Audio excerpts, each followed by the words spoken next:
Okay. Welcome to the Content Creators Assembly. We have a big interview here today. I'm going to pass you over to my host, Aris. Hey, everyone, and welcome to the Content Creators Assembly. Today is a very big day for us. We are interviewing Nellie Bethel, who is a very accomplished artist in her respective field, and she has been securing the bag for quite some time. Welcome, everybody. I am your host for the time being. I will be allowing the moderators to introduce everyone. But first, quick disclaimer. This is a recorded interview and a Q&A session, so everybody in the audience is already giving us permission to use your profile pics, as well as anything you say, to be uploaded on social media, and that includes YouTube, Instagram, or any other platform that we think we see fit. So I'm going to kick off the moderators' intros. Just a quick intro from all the moderators, everybody. Let's start with you, Will. Hello, everybody. My name is Will. I'm from Bristol, UK. I'm the CEO here at Content Creators Assembly. I've been doing media for about 8 years, and yeah, that's me. Hey, I'm Sheila. I am a singer, songwriter, filmmaker, and snowviver down here in Houston, Texas. Fabian.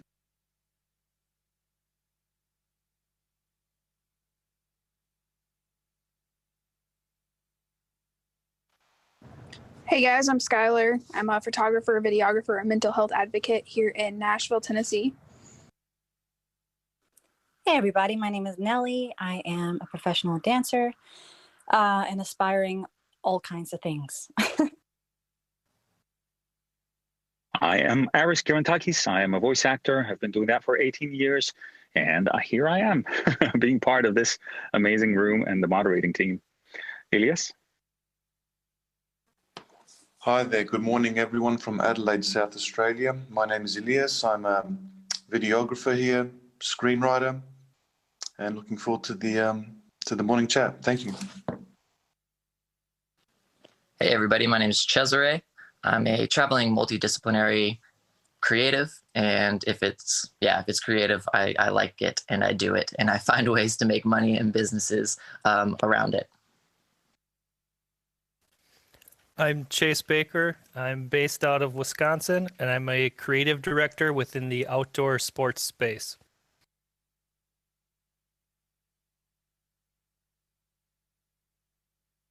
So this is going to be, just to repeat what I said earlier, this is going to be a recording session. Everybody who is either a member of the audience or up in the speaker section is already given us permission to use your profile pic and your audio, whatever you say either now or in the Q&A session, to be uploaded on social media.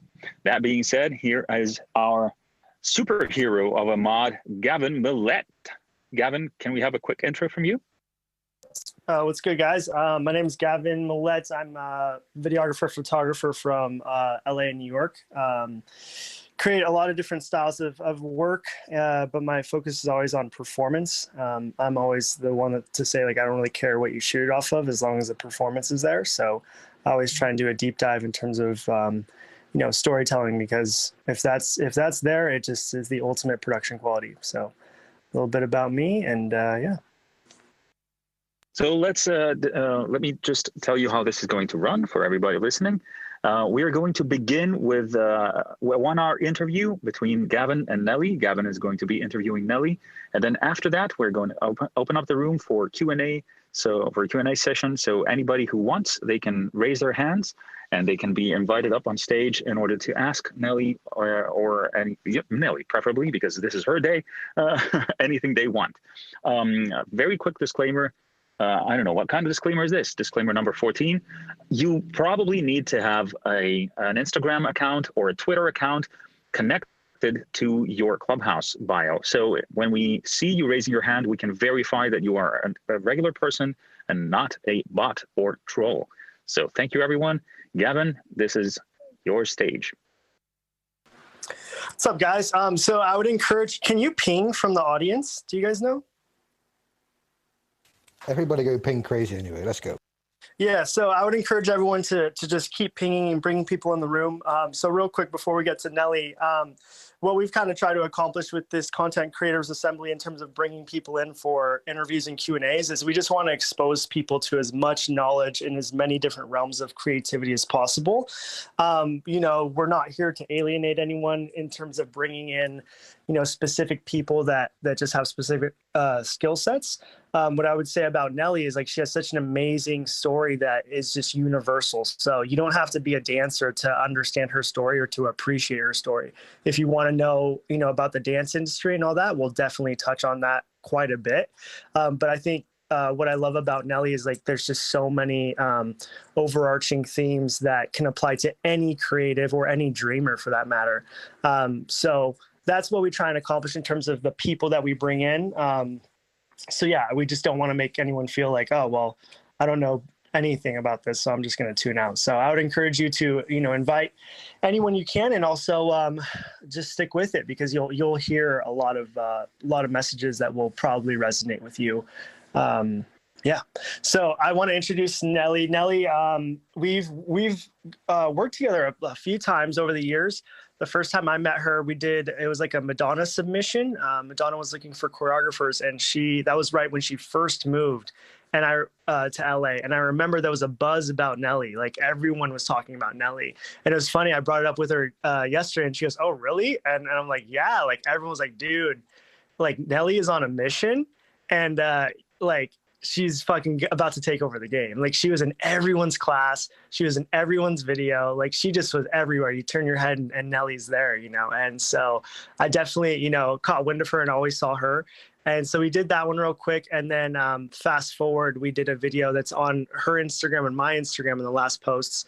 We did a really fun video in Vegas. Almost got kicked out.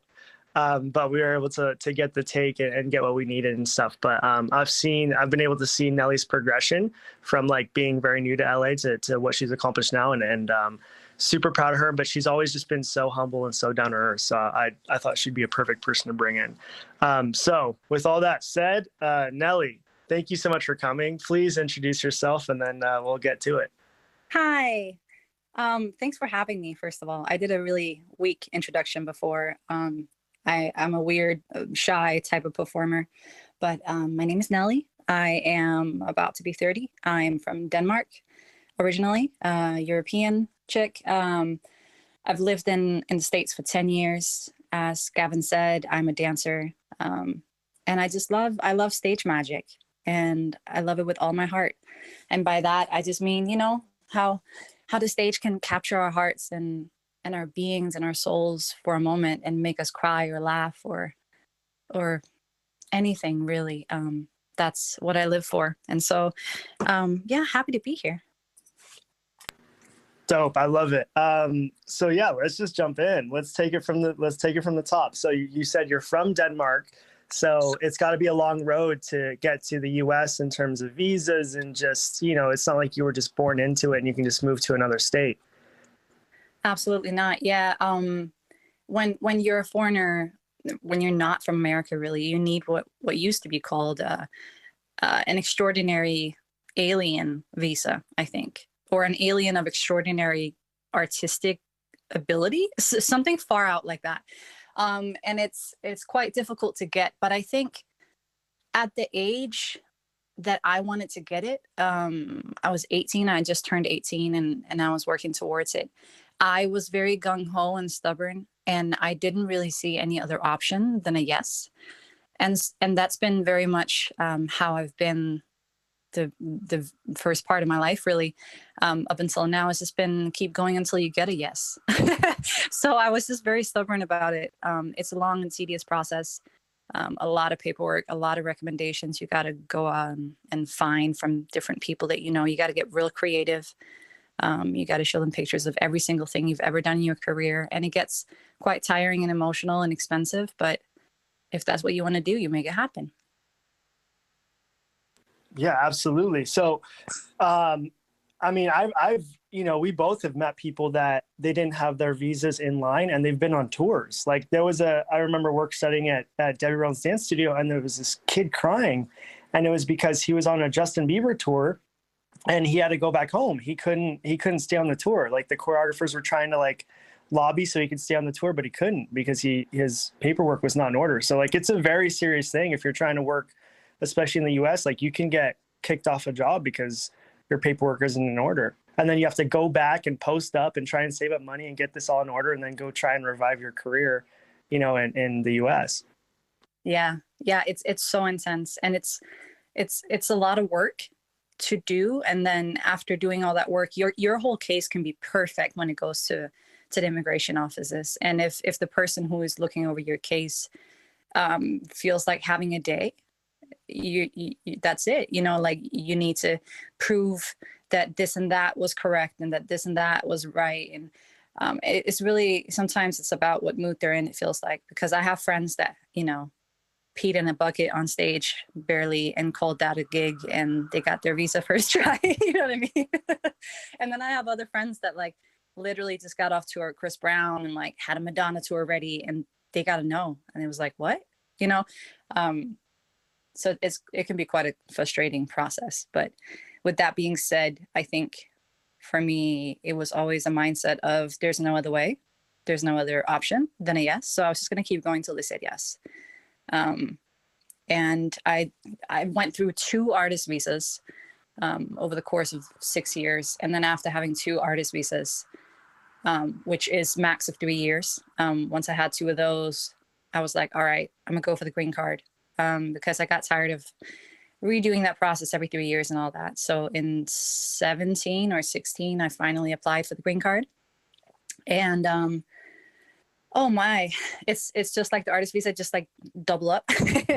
But then Trump got elected and decided to change around our immigration laws.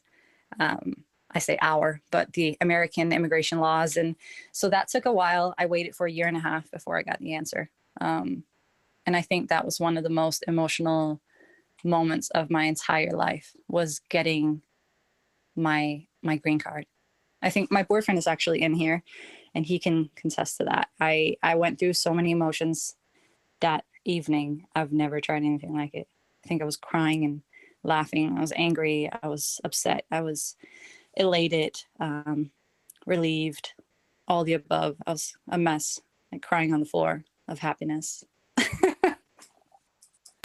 I love it. Yeah, it's such a journey. We were talking about it yesterday, and you were just like, my stubborn ass. Like, you just, every like accomplishment that you were talking about, you're like, my stubborn ass wasn't going to stop until I fucking got it. You know, I just love that you always like stubborn Nellie. Yeah, that's when my I'm a Taurus, and that's when that comes handy. You know, like, I think people are really quick to bash stubbornness. But I think it's been one of my superpowers, that once I have a direction, it's unstoppable, and I'm going that way, and I'm going to go that way. And I've done it because I loved it so much. So it was a very positive stubbornness, but like, what's to stand between you and your dream? Like, if you can only live your dreams there and you have a clear vision for it, what, like, of course you have to go there. You can't just be like, oh, they said no. Okay, let me go love something else. Like, no, like that's not how it works. If you really are passionate about something, and you've been blessed with that type of direction and that type of, you know, it's a gift, like knowing what you want to do. And I realize that now in COVID times more than ever, because it's the first time in my life I haven't known. You know what I mean? Like, so for the whole first part of my life up until COVID, really, like, I've known exactly what I wanted to do. And a visa was just going to be mine. Yeah, absolutely. We talk about like inspiration and motivation in this room all the time. And it's like, you know, I think the cookie cutter answer, it's a very true answer. It's just like, you know, obviously passion and the love for it drives you. I mean, but that's the backbone. But then sometimes you got to find other motivations, whether it be stubbornness or anger or competitiveness or, you know, anything, just to keep that fire, you know, burning, you know, and it's amazing that you had kind of that built-in stubbornness where you're just like, dude, you know, I'm passionate, but at the same time, I got to be like, yo, fuck this. Like, we're making it happen. And so I think in a lot of instances, we can sometimes outrun the locals because we realize the blessings that are at hand. Where a lot of Americans maybe sometimes, you know how it is, like, you get accustomed to your surroundings and you're like, oh yeah, that's my friend growing up. but like I'll come there and I'll be like, wow, that's so and so. I saw them on set, this and that, and like, wow, can I learn from you? And I think there's a different kind of hunger, also because, you know, you got to realize when you come to America on an artist visa, you can only work within your own artistic field. So if I ever was broke or was struggling, I could never just go walk a dog or wash some dishes and get money for that, because I would straight up be deported for it. And that wasn't worth my dream. So there was only one way of surviving, and that was booking work. And so, you know, I think for the first many years of being in America, I was really young. You know, I was becoming a woman. I was very green. The industry like shocked me, I remember. And so for the first few years, I would go home once a year and like do a theater production or something back home, save up that money, and then go back to the States and train and connect again.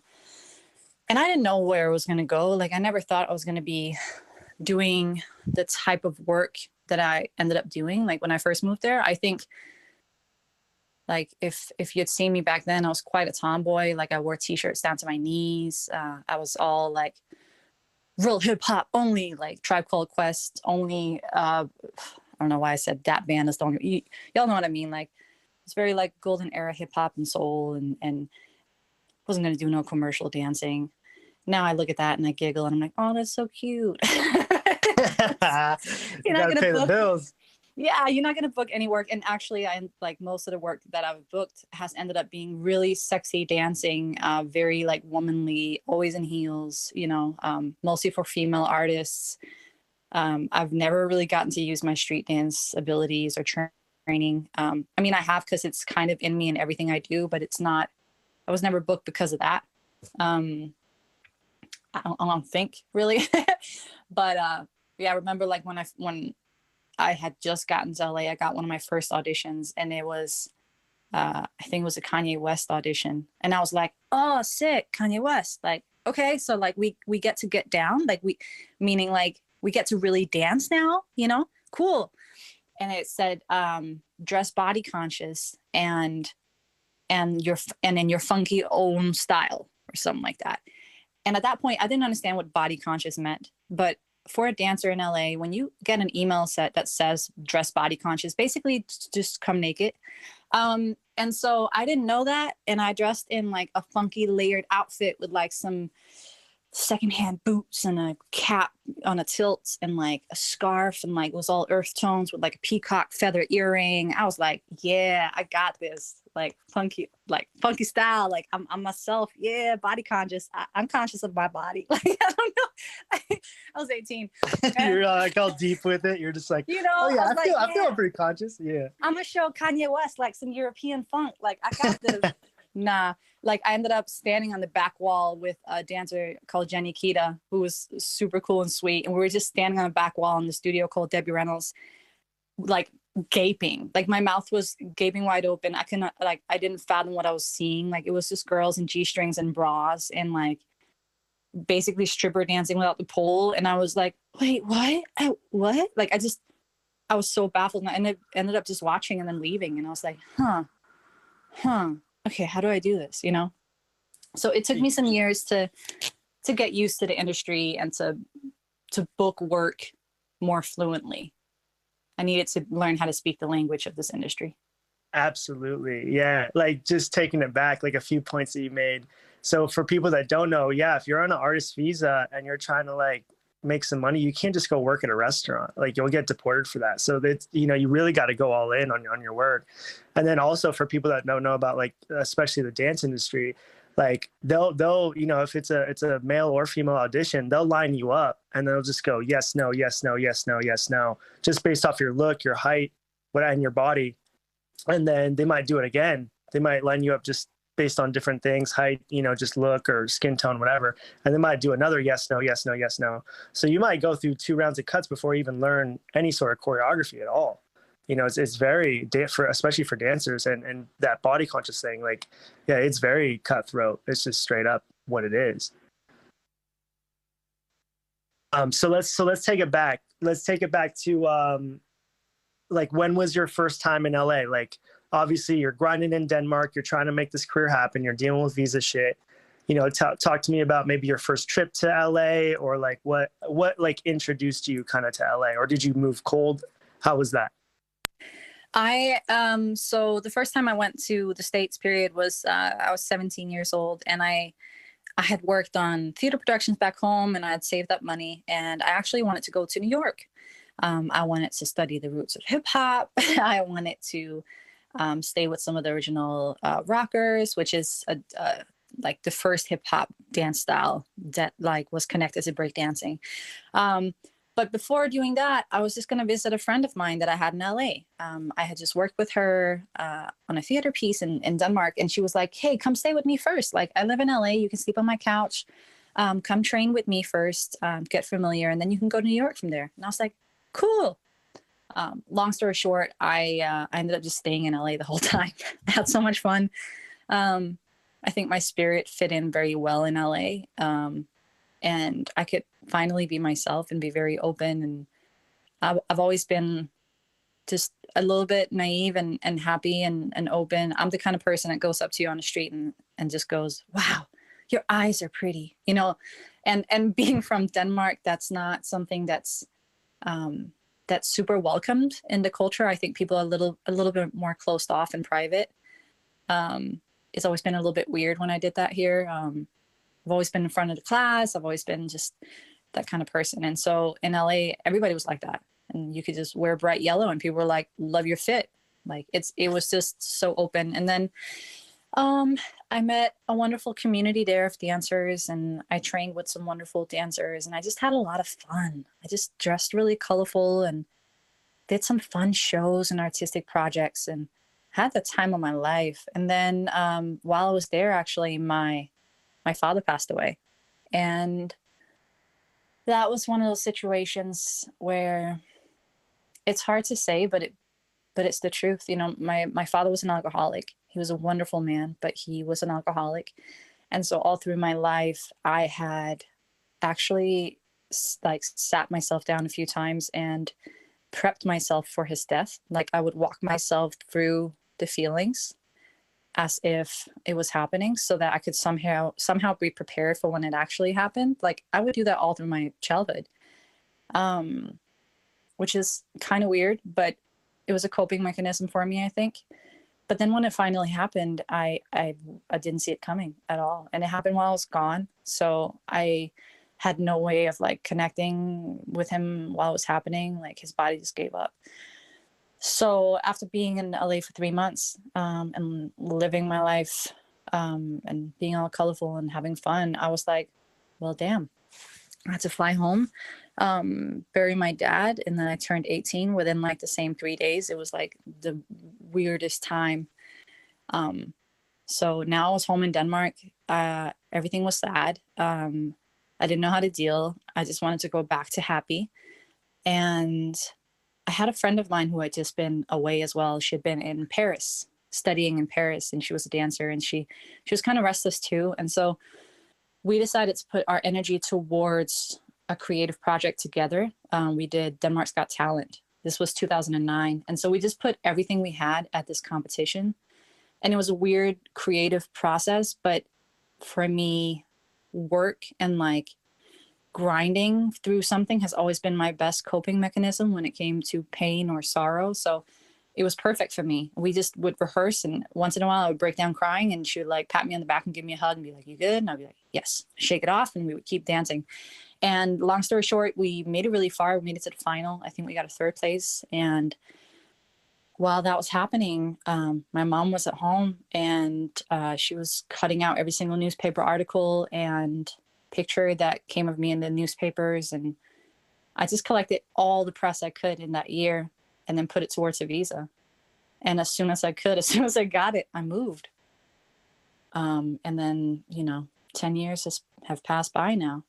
So that was my first time in LA. It was that trip. So I think it was quite, it makes sense like that I would search back for what I experienced during that first visit, Absolutely. And that's got to be such a heavy thing, because it's like you finally feel like momentum's on your side. You're in LA and, things are maybe starting to happen, or at least you're being exposed to a life that you've always wanted to lead. And you're finally feeling like validated and accepted because you're like, yo, I can actually be Nellie here. Like, let's go, and then you have to bring it back, and you have your father pass away and dealing with all the emotions of that. And then also just logistically, you're like, shit, I got to get back to LA. Like, how am I going to fucking do this? You know what I'm saying? I was just there. So just the momentum shifts and the energy shifts are very, very dramatic and stuff, so I think it's something that everyone can relate to in terms of just like, 1 minute you're popping and then the next minute life happens, you know what I'm saying? And you have to deal with that. And how can we just get back on track and get back on the road, you know what I'm saying? And something that you said yesterday that I really loved and really resonated with me, and it's going to be a theme that I'm pushing throughout this interview, is you were saying that work and creativity is your coping mechanism, and I think that as I've been in this Clubhouse for a couple weeks now, we've heard a lot of deep stories in this room. And I really love that you said that, because you're just like, even during COVID time right now. And back then it's like, you've always kind of turned to work and creativity. And, sometimes during COVID time, it's been hard because like work hasn't been as, fruitful, and creativity is a little harder. And we'll touch on that later in the interview. But that's a theme I'm always going to keep pushing, is the fact that just grinding and working and creativity has been your coping mechanism. Yeah, for sure. I have gone through, I want to say, my life's first identity crisis during this COVID. And I don't think I'm alone. Like, every time I speak on it, someone is like, me too. Like I feel it. And it's been really, really damn strange to be without that outlet. I've used it so intensely, like, ooh, man, it hits a nerve with me. I'm almost like, I don't even know how to put it into words, but yeah, I felt at one point so like just useless and like restless, deeply restless in this time, because I haven't had that, I haven't been able to feel productive. And for some reason I felt blocked as well in terms of creating, I don't know if you want to go there in the conversation right now, but it's been a difficult thing for sure in these times. For sure. Yeah, we'll hit a little later. That's a little tease for y'all, so to keep sticking with it. So let's hit like the glamour part of it now. So we grinded. We're in Denmark. We're grinding. We go back to we go to LA. We go back to Denmark, and now we find ourselves back in LA. And it's like, all right, this is when I meet you. And it's like, yo, this Nellie chick, like, either get with her or get out of her way. You know what I'm saying? Everyone was like just buzzing about you. So talk to me about like that, maybe the first couple years in LA, and like, all right, we doing this now. Well, sure. To be honest, I was so young and green and just hungry and passionate. So I've never been an elbows out type of person. I've just been like, hey, want to dance? Okay, me too. And then I would meet and create with everybody that I felt attracted to in a creative sense. And the other way around, I think I was just really hungry. I would sleep and dance. Like, that's it. I would squeeze in a toilet visit once in a while, but it was just like, it was that. So the first years, I think, was a lot of bouncing around doing free shit. Like just creative projects. I had some friends that I worked with a lot. Actually, one of them is in here, Bryce. He's down in the section below us.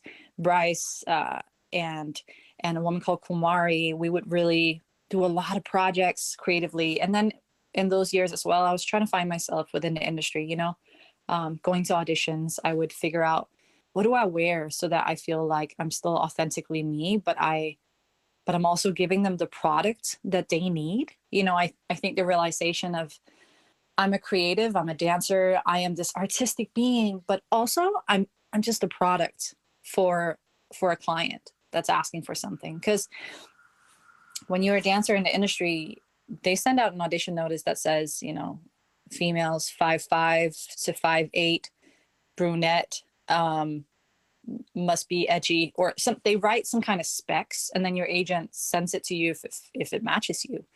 And And so you go to these auditions and you're just kind of a piece of meat with a look. And that's really hard to come to terms with when you're a really passionate, artistic human. So I had to figure out how to hack that situation for myself. You know, how do I show up and give them the type that they need, but also still be authentic to myself so that I don't feel like I'm just draining my very spirit. So the first few years, you know, I would go back to Denmark once in a while when I was out of money. I would do a theater production, and then I would go back.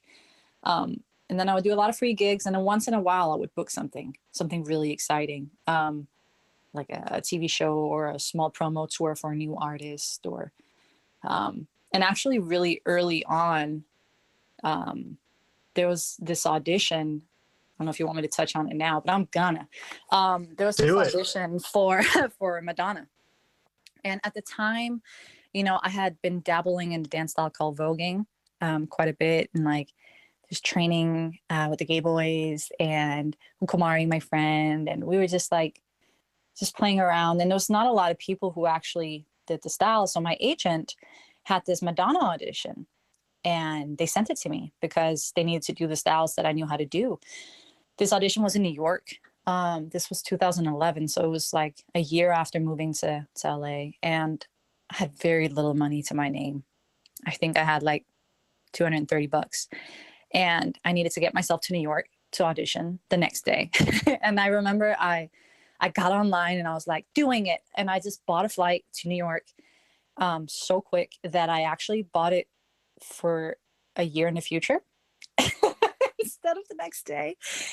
And so I wasted the money on a ticket that was a year in the future. And so I had to borrow money from an uncle to buy a new one for the next day. But then I got myself to New York and slept on a couch at a friend's apartment and went to the auditioned for like 10 hours, made it past all the cuts. And then Madonna walked in and she had us audition for her. She had us do catwalks and stuff for her. She had us battle it out. She had us do all kinds of things. And she would it was like this kind of long, dark lit room. And she was sitting on a chair behind a table, but at some point she decided that wasn't where she wanted to be. And she slid off the table and slid off the chair and sat underneath the table looking at us. So she was like at a low point underneath the table, like staring at us with these like eagle eyes. And yeah, it was the craziest experience. And we just auditioned all day long. And then she only needed 2 girls, I think, because she had 4 already that were her girls. And then at the end of the day, we got gathered up in a group and they were like, congrats, guys, you got it. And at this point, I must have been 20. And for a Danish girl that has been in LA for a year, that's 20 years old, to book Madonna, which, by the way, was the Super Bowl. I didn't know that till we had already booked it. Like, that was insane. And I was just trying to contain it all. And I was just like, okay, got it. And like on my P's and Q's, I went home, I slept. And the next morning early, we all had to meet in SIR Studios in New York, which is like a big production stage. They have rooms both that are small where you can like play live music with a band and rehearse your tours, but they also have huge production rooms where you can set up the real size of the stage that you're going to bring. So they had the Super Bowl stage built indoors in the studio. And we just went straight into rehearsals, you know, and it was full days and learned a whole choreo. And it was these famous choreographers, Rich and Tone, that were, you know, they used to tour with Michael Jackson. Like, these are legends, you know. They were the choreographers, sorry. You had Alison Falk, who was Madonna's stand-in at that point. Alison Falk is an incredible choreographer as well. She choreographed pretty recently the Magic Mike movies and the Magic Mike show in Vegas, which my boyfriend is in. And shout out. Go JD. Go JD. Go baby. And then you had Tabitha Dumo. Tabitha has toured with so many huge artists as well, and Destiny's Child back in the day, and she's part of a duo called Nappy Tabs, which I'm going to talk about later. So you had these great people in the room. I learned the show, 4 days of rehearsals. I have fittings for the costume and everything. I'm like pinching myself in the arm. I'm starting to get text messages from people in the industry that like found out I booked the job, you know, like, oh shit, this little Nellie, like she booked it. And like huge choreographers are texting me like, congrats, honey, you really deserve it. And I was like, thank you so much. But then by day 4, Madonna just like changed her mind, and they lined us up and they asked us for our height. And I was so green. I didn't know height mattered. I didn't know anything about that. You know, I was like, my skills carry me. No. And I was just taller than the other girls. Yeah. And they had brought in a girl actually in the beginning of the day called Emily, who has already toured with Madonna. So what was really happening was Emily was available again, I think, and they needed to ditch one of us new girls to put Emily back in the show. And I was just taller. So they were like, sorry, you got to go. And Tabitha was actually the one who had to tell me. So at the end of day 4, like I had spent all day super naive teaching Emily the show because she was joining us. And I was like, oh, fun, another dancer. Here's the choreography, not knowing she was replacing me. Fuck, I didn't know that part. super rough, like, you know, and of course I cried a little bit, but I didn't cost, like, it was just like, did I do anything wrong? And Tabitha was like, no, absolutely not, honey. You know, you're great. We love you. We don't really know. I can't explain it, but we're sending you home. And I was just like, okay. So I think I've gotten a lot of those big blows in my career really early on, like really hard slaps, but also like a dangling carrot. You know, it's I had a lot of those. Like I booked a tour with Chris Brown, then I didn't. I booked this Madonna thing and then I didn't. Like constantly there's been these like big kind of teases, but it let me know that I was always really close to booking it. So I think that's kind of how my first years went. Like I like almost made it all the time. And then I would book like a one-off gig with a big artist and then it would go away again. Like my Beyonce credit was one of those. I did the Who Run the World Girls video with like the rest of the LA industry. and it was like honestly one of the more like one of my less favorite gigs I've done. Because I was freezing cold. It was the middle of the night. We were wearing barely nothing, like a colorful piece of silk. And it was like 12 hours of standing in sand. You know, I met one of my best friends on that shoot actually to this day, because we were so cold. We couldn't figure out how to stay warm with this one space heater for like 100 girls. So we decided to stand really close like penguins to warm each other. And I still call her Penguin to this day. Like, like awesome. Some of these shoots that look really glamorous are not. They're not, you know. So it wasn't till J-Lo happened, really, that I became more steady and like work flowed better. Before then, I was a freelancer, struggling like everybody else. And to a certain degree, you're still a freelancer, even though you get with a camp, because you know, like when you work for an artist, they can always change their mind, change their visual, change their, you know, anything that's in front of the lens can be changed out depending on what they're trying to sell or what they're trying to say, you know? Yeah. Yeah. Well, just to backtrack before we get into J-Lo, I love what you said about, you know, like you were booking these things and then you were not booking them. And it was all kind of over like little trivial shit. And I know a lot of like that at that point, that's a crossroads, because I know a lot of artists in every like discipline that they get to those points. And instead of being like, yo, I'm almost there, like I just got to keep pushing. I just got to double down on myself.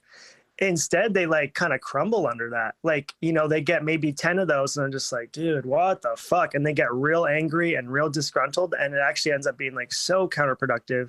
And they end up just going a little bit more downhill. So it's just like, or you can take that and be like, dude, fuck it, I'm almost there. Like, let's be stubborn, Nelly. Let's double down and fuck this. Like, we will not stop. We will chop this tree down. You know, I think it's a good reminder for everyone in the room. Like, you're gonna, there might be years where you come so fucking close and you either double down and chop that tree and be stubborn Nelly, or maybe you just get in your feelings and get in your anger and maybe rethink, oh, do I even want to do this shit? You know, it can go either way real quick. Absolutely. I think I was still young and soft-hearted enough to be able to handle it. Like I still had so many big dreams ahead of me that I was like, I love this too much to be hurt by doing like too hard over this. Like I have to keep going. Oh, another big one that happened to me was my biggest dream ever in life beyond any artist was actually Cirque du Soleil. And Cirque freaking found me via Twitter at that point. Back in the day, they found me via Twitter and emailed me and booked me on a show, on a Michael Jackson show in Vegas. Said I booked it. And then I remember I packed my car, I burned some CDs for the ride. And then suddenly it dropped out because they didn't have enough time to transfer, like to process my visa to be the kind of visa I needed to be on to work with them. That was another big one. What the fuck? Sorry, but yeah, I think I survived a lot of big blows, and I must have had some really loving, sweet friends in my life that were just like, "It's okay, keep going, because at least you made it that far," you know, which is true. I also got a lot of no's, you know, like in this industry, you get so many no's. You have to at some point. Like I almost think that those big blows helped me become more detached from the answers. Like if every time you go audition for a role or a part or a job or a whatever it is that you do, if every time you audition, you put your whole heart into the answer, like if they say no, you get brokenhearted, like you can't survive in the industry, right? Like you need to just like become a florist because it's just part of it and it's not personal. So I learned to detach my emotions from that as much as I possibly could, because at the end of the day, of course, we want it really bad, you know, but I had to understand like, okay, it's not about me as a person, as a soul, as like Nellie, as my heart. It's about me, you know, female, 5'7", brunette, dances like this, Caucasian, could be ambiguously Latin, could, you know what I mean? Like that's what they're seeing. So yeah, I kind of had to detach from that. It wasn't until I think I took a long break from LA because I had met a boyfriend that I was gonna try it out, you know, and I spent a whole year in Denmark actually with him, kind of saving up because we were gonna move back to America together, and then he bailed. Long story short, you know, I came back to LA in 15 and I was really hungry again. And I'd had a conversation with my best friend back in Denmark before I came back to the States. And I was like, I don't really know what I want to do now. You know, I'm kind of deflated. Like this has been a weird year. I'm going back now. What do I want to do? And she was like, well, who are you excited to work for? If there's an artist you want to work for, who would that be? And I remember being like, you know, Michael's dead. Like there's Rihanna, but like, I think I'm a little bit too white. And then there's J-Lo. Ooh, J-Lo would be really dope. Oh, J-Lo, you know, like, yeah, we should do that. Okay. And then I jokingly said, okay, well, I'm going to go dance with J-Lo. Bye. Like kind of as a loose joke. But then I moved back to LA a week later, and within 2 months or something, there was an audition for J-Lo for her Las Vegas residency. And the choreographers were Nappy Taps, who was, if you all remember the story about Madonna, she was half of that duo. And I have auditioned for Nappy Taps so many times since that Madonna ordeal, so many times. And I like never made it past the cut. Like I've never made it through an audition with them. They've never booked me on anything. So I was like, I don't know what the chances are, but you know what? I want this. I really want this. They really thought I would be great for this because they really made sure they had me on tape for Jennifer as well. I couldn't make it to the callback of this audition, so they taped me late at night in their studio and like and made sure they had me on tape so they could show Jennifer at the callbacks. And you know, I ended up booking that But right before all of that happened, I had this like pit in my stomach. I remember being so frustrated. That was the first time in my life, like right before I booked J-Lo, where I was like, F it. Like, do I just quit dancing? Like, I keep getting no's. I keep running into walls. I keep like not being right and not being the right fit. And, you know, that was one of those like cliche movie moments where I was about to give up and then my big break came, you know, like it was so silly. Like, I was so stressed about that whole audition. And then in the end, you know, Jen saw me on video and was like, I want that one. It's just the trippiest thing. It's the trippiest thing how things come around. So I've survived a lot of the big blows, but I felt them too. Definitely. You're not made of steel, you know? Absolutely. I want to touch on two things and then we're going to get to the Super Bowl. That I took away from what you were saying is, you know, for longevity's sake, just being able to detach. You know, I think sometimes we take things a little too personally, but we're artists. So like we're sensitive in all regards. If you're a photographer or whatever, we're creatives, we're artists. So we have to be very in tune with our emotions. Like we're emotional beings because our job is to basically capture magic and interpret it into art. You know what I'm saying? So we have to be very sensitive to it.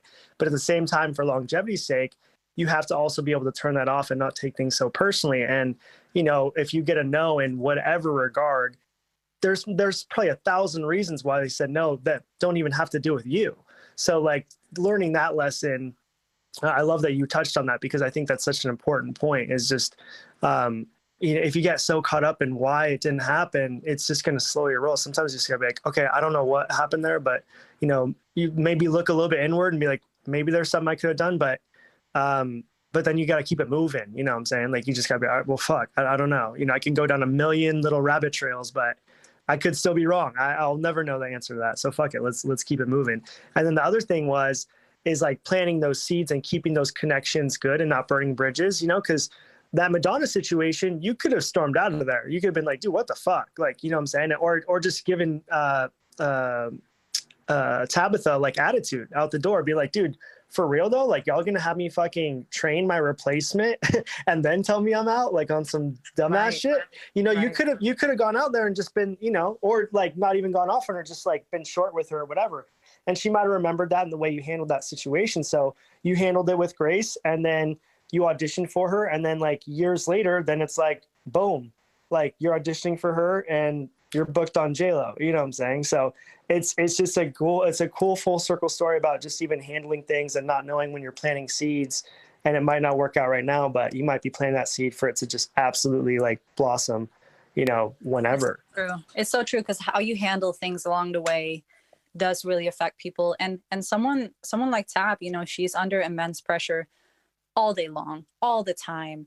And she has people looking at her too. So it's really being aware of, especially in the industry around artists, that like that's the world that I've moved in for the last many years. It's such a unique power dynamic and such a complex web of decision making and making things happen.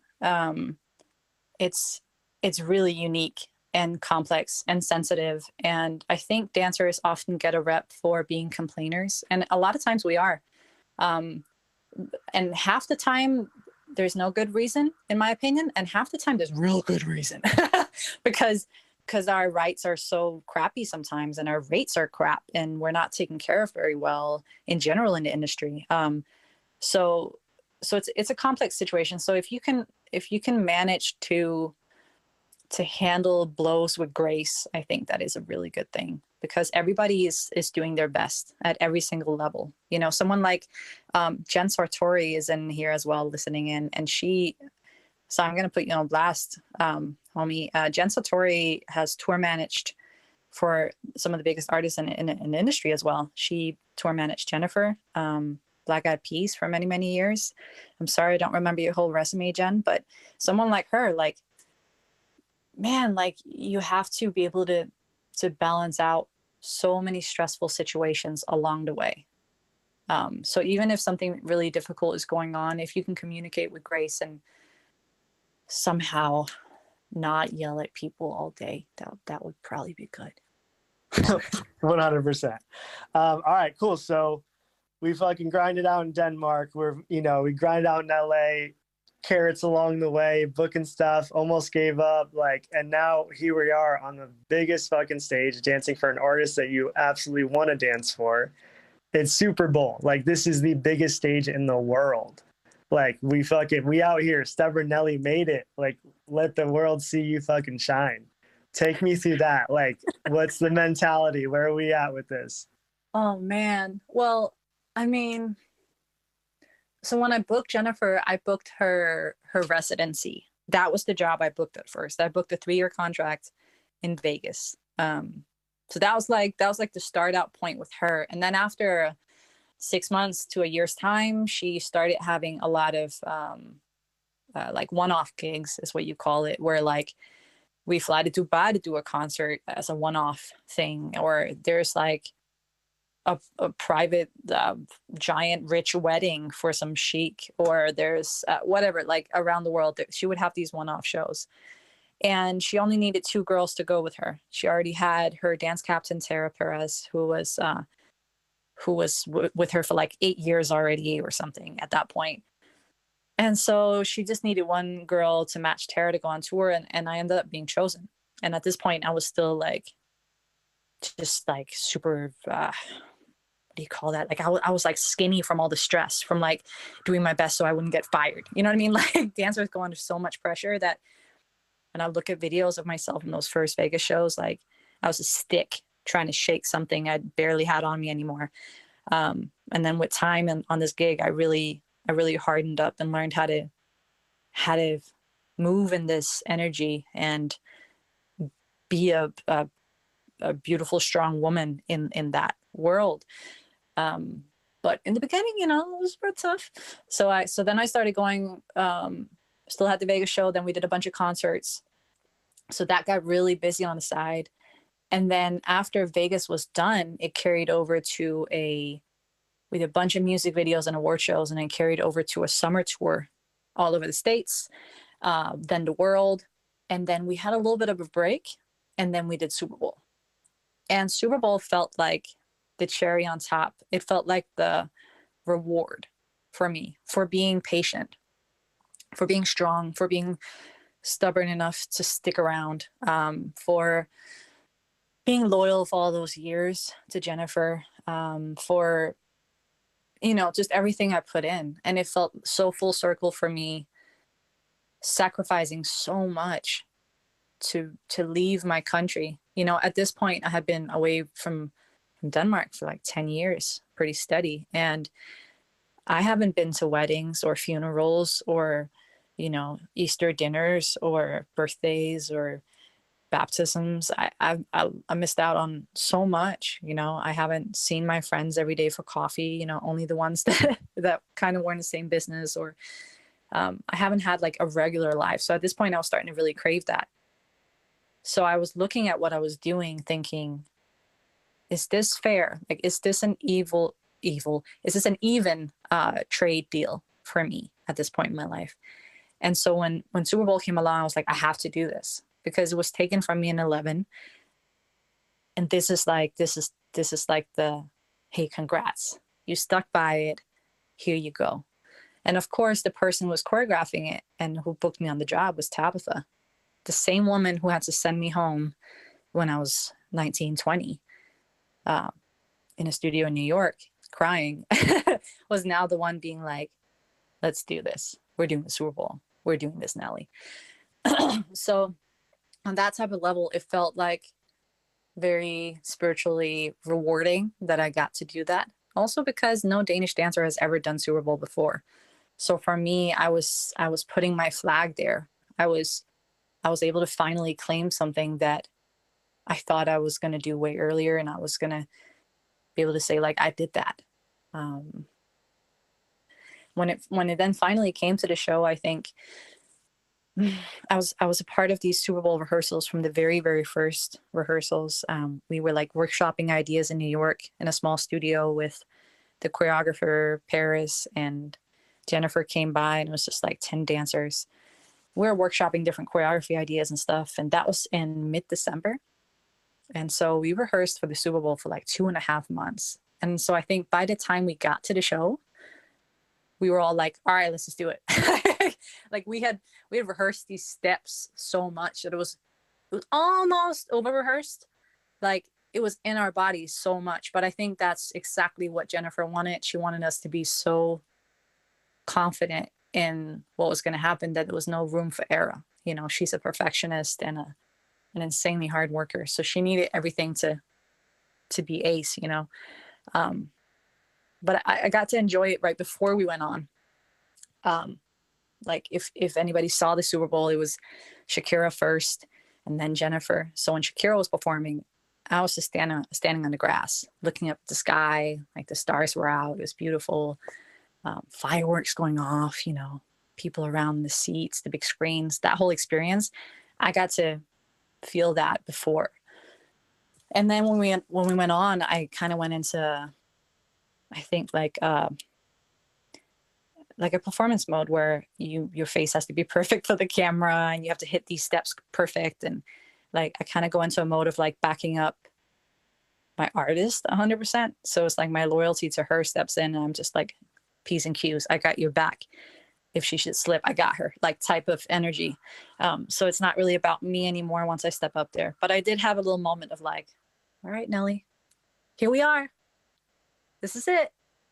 But yeah. I love it. Stubborn Nellie made it. Yeah. Yes, that's what I was going to say. I don't know if anyone realizes, but like, so Nellie is on stage with J-Lo at the Super Bowl. This is like early February, right? Yeah, it was. I remember watching it with my boy. It was on his birthday. It's February 2nd. And like a little over a month later, the world is on fucking fire. You know what I'm saying? So she was honestly part of like the last like big performance before the world completely changed. You know what I'm saying? Like that's insane. That's just you were a part of the biggest performance, and we don't know like what the world is gonna, you know, I mean obviously we'll bounce back whenever, but some things might never be the same. So you were part of like kind of a chapter in just history, you know, like the biggest performance before, you know, life just fucking changed, like literally over a month later. I remember it was starting to come up in the news that there was a dangerous virus in China. Watch out if you're traveling in Asia. You know, like it was starting to come up. So I actually bought masks while we were in Miami, so I could wear them on my flight back to LA, because I knew it was out there, but it wasn't around yet. And some people jokingly now, have looked back and been like, Super Bowl was straight up the closing ceremony of the world. I was like, yeah, absolutely. We were on top of each other, like waiting for tonight, like crawling on each other, like pretend making out, like trading sweat, and then COVID. Like I can't believe we got to do that right before. Like it's insane. It's just insane. Absolutely nuts.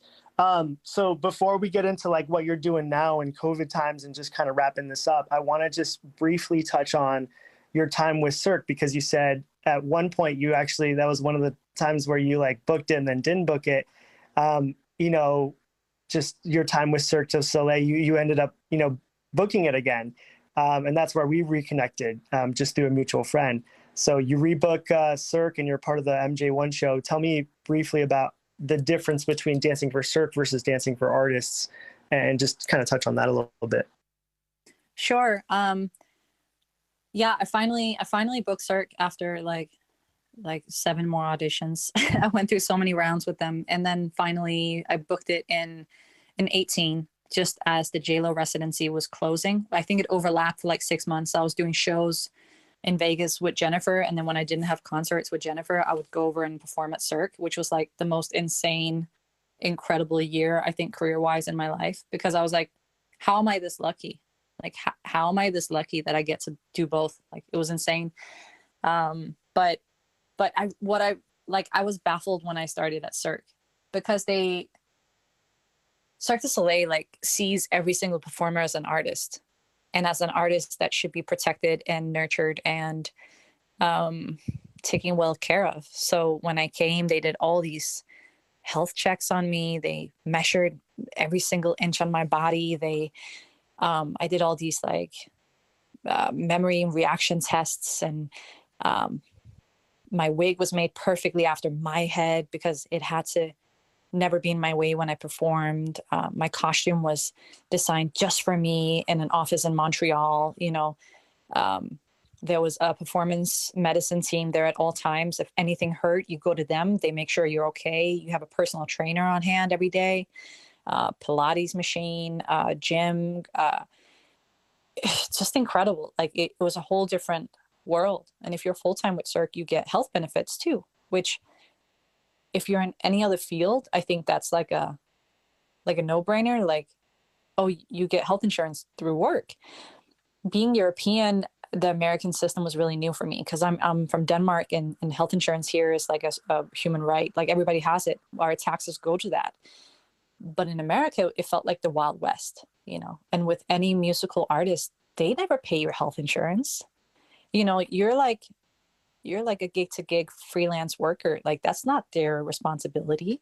Like that's the attitude, and you already have to kind of fight for your wages on every single job as a dancer still, and we're paid really low and the injury rate is quite high. So it's a tough business to be in. So when I stepped into Cirque and all those things were like givens for them, like it was like, of course we have this.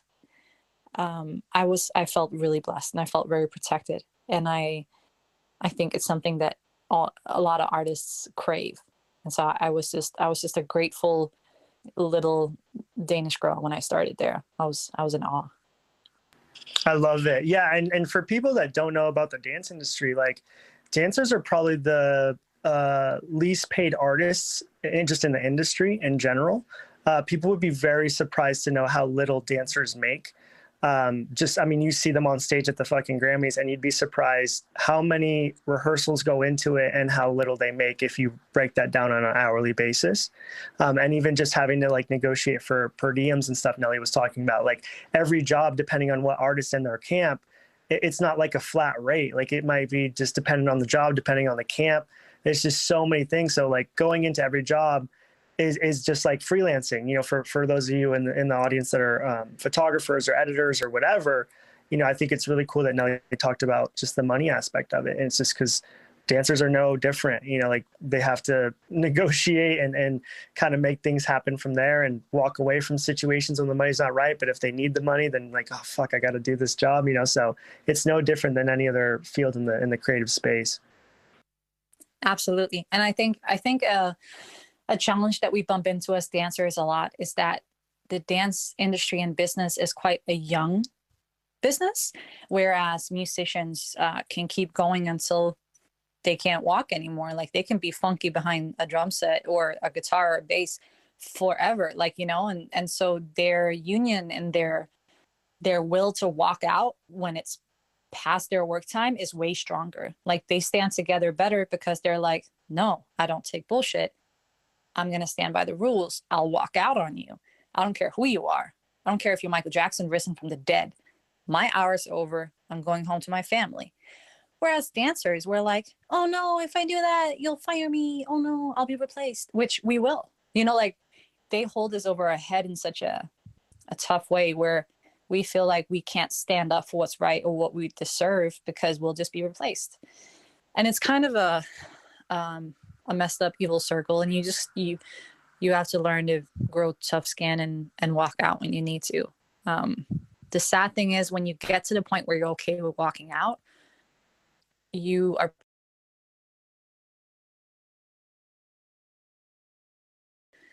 so the industry doesn't have a lot of people actively working as dancers that are willing to do that compared to the ratio of young hungry people that are willing to do whatever for a coin. So that's kind of a challenge that we bump into. And we have a really beautiful union. We have amazing dancers that work on our rights all the time. But we kind of keep bumping into that problem. And that's because you can hire a cool 9-year-old that can do handstands for your music video. And they won't know. Their parents might not know either. So you can just kind of give them a pizza and $100, not knowing that like that messes up everything else for everybody that's, been laying groundwork in the business for like 50 years. Absolutely. So yeah, so I mean that kind of leads into my next point in terms of, the industry has obviously changed quite a bit. From when you moved, from when I moved in 2012, it was kind of around the same time as you. And the industry's changed quite a bit. Especially because of social media. I mean, there's a lot of dancers that are just booking off of social media right now, and I know fucking TikTok dancers that are doing these simple little dances that are making more than actually like insane, ridiculous, ridiculously talented dancers. So talk to me a little bit about maybe your battles, and just kind of the pros and cons that you see in terms of social media as it pertains to kind of your career, and just like kind of where you stand in terms of social media and kind of marketing yourself. Lord. I remember when social media started coming up and like the whole followers mattering started. Excuse my broken English once in a while, guys. I remember how dancers were so frustrated. Like, oh shit, like I'm not getting booked in these jobs because I don't have 15,000 followers. That's crazy. Like this dancer has them, but they're just gimmicky. I remember that whole thing happening. And then to where it is now, where it's, man, there's so many pros to it as well, right? Because we can literally promote ourselves. Like agents don't have to sit there and do it, because that people would look you up on Instagram before asking your agent. That's way faster. Just find their name. Oh, there they are. Nah, or yeah, So I think it's great because we hold a lot of power. I'm young enough to understand that, and to be willing to put in work for that. I still think it's fun, but I also have a lot of resistance to it. I think I'm a little bit old school still, and I once in a while I just want to delete social media and throw my phone into a lake, and I get so frustrated over it too, and I still have resistance, and I'm still trying to figure out why. And then I have really good spurts where I'm very productive and I don't mind posting all my work. And, I think it's a balance we all have to find. And again, I think that I might need to just snap out of it and understand that social media now is a networking tool, and I'm still a product in that sense. I can use my little private channel for pictures of dogs and my cups of coffee, but for my main channel, I need to remember to treat it like a business somewhat, and it does get frustrating, especially in a time like COVID. Like, what am I going to post? Like, here I am on my couch again. There's been some really frustrating times, but on the other hand, I think it might be helping us to stay creative, or to kind of keep trying to find ways to be creative in these weird times. And it's kept us connected, which is worth a lot.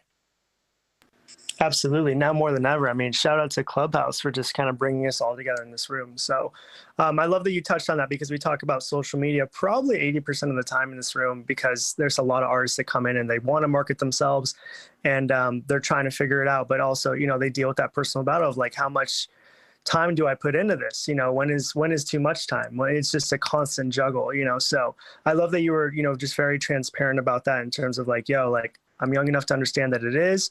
At the same time, I resist it. I kind of have an OG like mentality. And then you were there for the shift, and especially in LA. LA is so fucking social media driven. Like, you will get sized up off of your social media immediately. There's been times I've been talking to producers and you're like, oh yeah, cool. Like, well-spoken dude, whatever. And then I slide over my phone and maybe show them like a thing on my Instagram, and then they see, followers, and they see fucking, different celebrities or whatever. And they're like, oh, well, and literally their body language changes. Everything changes. It's like perception is such a motherfucker. But yeah, I love that you talked about that, because I know that resonates in the room 100%. I want to cover just a few more things, and then we'll get to questions. I appreciate y'all for sticking in with us. Hopefully you're just, gaining as much knowledge as possible. I want you to talk to me about manifesting, because obviously you've used your stubbornness, you've used your passion, you've used your talent to just get you to this point. I want you to talk to me about manifesting and just kind of goal setting, because that's something we talked about yesterday, and you have an amazing approach and mindset on that I think would benefit the room. Sure, absolutely. So the whole concept of manifesting to me is a very true one, and not in like a hocus pocusy, like say what you want and it'll happen. Like, no, like on the real, if we ground our energy and we see what we want to do, we're going to make it happen. It's that simple, right? There is a trick to it once in a while, though, and sometimes it makes me laugh. Recently, I did it. I've been walking around. It's a good example because I've been walking around talking to friends and to myself and writing it down. And I've been going over like, okay, what do you do? Because personally, I had hit my big dance dream goals. Suddenly I was like, what do I do now? And one thing that really excites me, like the thought of it excites me, is doing a movie. I would love to do a movie, man. I really would. But what kind of movie wasn't really cemented for me. I was walking around saying, I want to be Wonder Woman stunt double because I loosely dream of doing stunts. I haven't put in the work, but I want to do stunts. You know what I mean? Like that type of loose thinking. But I also want to be a dancer, like in like a movie like Jingle Jangle, the new Christmas movie on Netflix. I love that. I would love to do a movie like that. I also want to be like Rey in Star Wars. So you get the picture. Like I was loosely like shooting loose shots at what I wanted. I was just saying, I want to do a movie. Now, cool. I got an email from my agent last week. I had just spoken it out, and here's an email. Audition for a movie. It was a great movie. Awesome. Great choreographer. Could totally do it. But then I see in the small writing, I have to fly myself to Ireland and I have to put myself up in Ireland for the entire duration of the movie. Now, I forgot to be specific about what I wanted to manifest. Like I forgot to say, I want this to be a big budget production. I want to be taken care of. I want to have a speaking part with 2 lines. I want to have a character that's positive, but kind of weird. Like whatever it is you want, like the more specific you can be, the better. Because if you just say, I need a car, you can get a car, all right, but it might be a car that was hidden in your backyard underground. That's a piece of scrap now. But if you say, I want a car, I want it to be red, I want it to be 4-door, I want it to be 2018, I want it to be affordable for me, this is my budget, I want it to be like no, whatever it is that you want, like the more specific we are, the better, and then we can manifest it. And like I had to laugh at it because sometimes you have to be reminded. And I manifested the movie opportunity, all right, but it's not what I wanted. I'm done flying myself out for gigs and putting myself up and just barely cutting even because my payment is lower than my cost. That they would never do that to actors. So I'm not going to accept it as a dancer anymore. But I just thought that was a great example of like, oh, Nellie, right? Be specific. So just remember that, like, you hold so much power. Your words hold so much power, but just be really specific. Dare to be specific about it and to ask for what you want.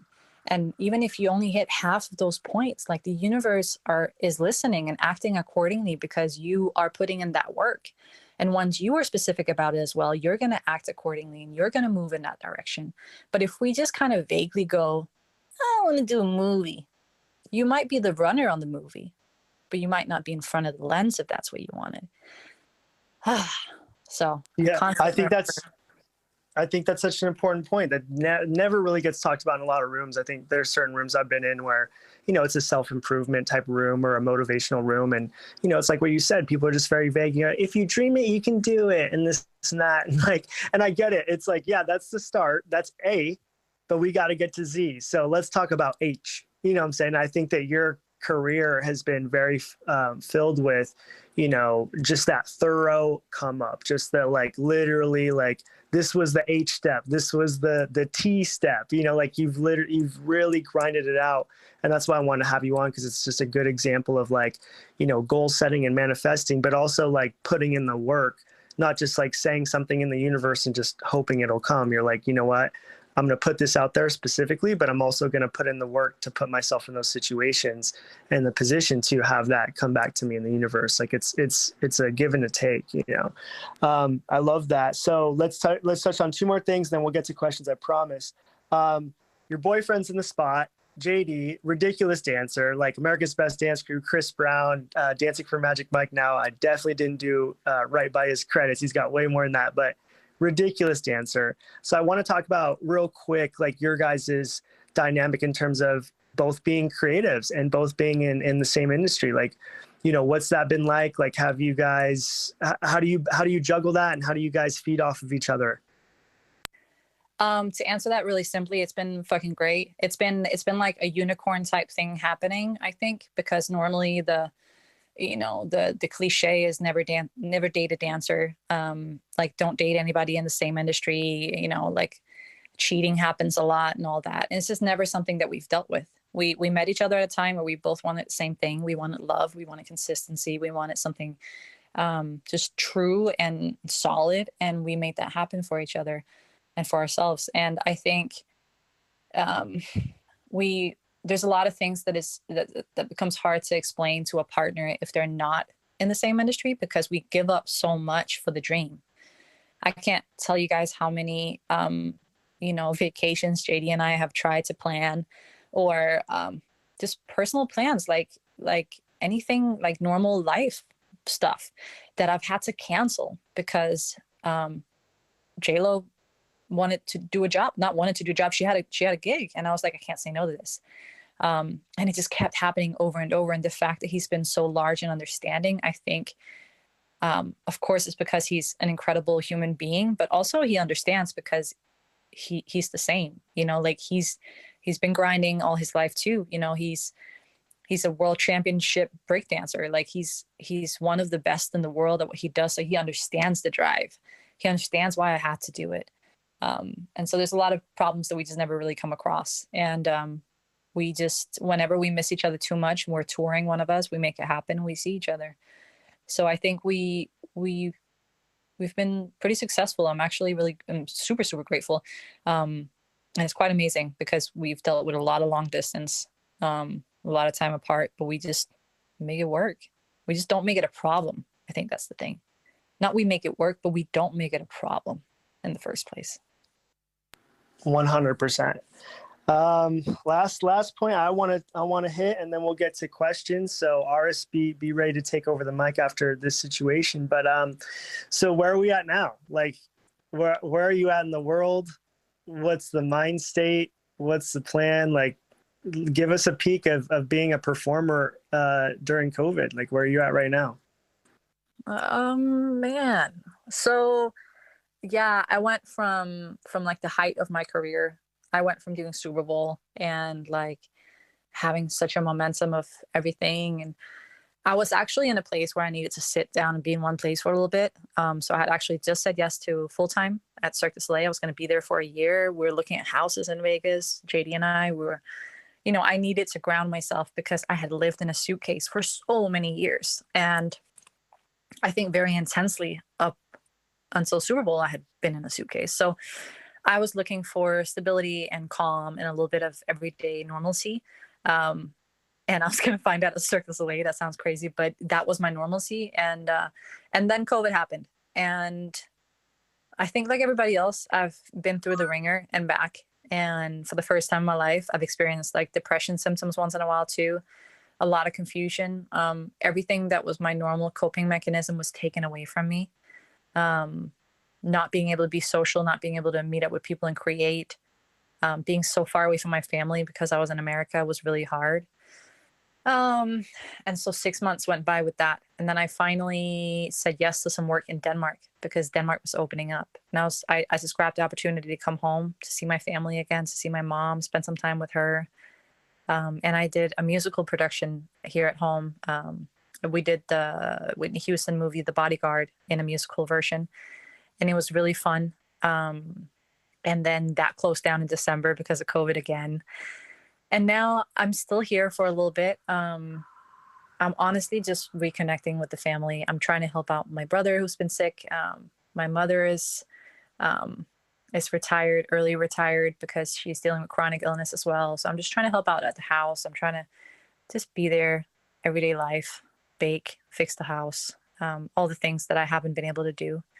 And then I'm slowly training my mind for this new reality. I'm doing a lot of like meditations and goal setting and figuring this out, because I can't just be restless and frustrated over it. I have to make it work. And I think that's the realization a lot of us are starting to have, possibly. Like, okay, this is the new normal. Like, it's not going to just go away magically. So how do I deal with this in a happy way?